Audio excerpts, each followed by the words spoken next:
बुद्धं शरणं गच्छामि धम्मं शरणं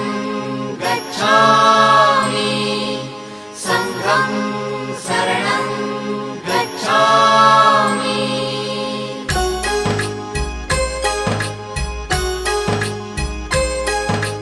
बुद्धं शरणं गच्छामि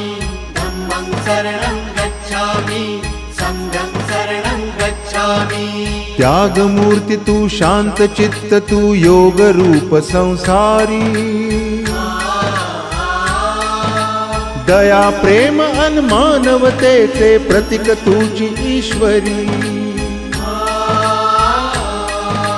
सिद्ध मूर्ती सिद्धार्थ गौतम सकलांचा स्वामी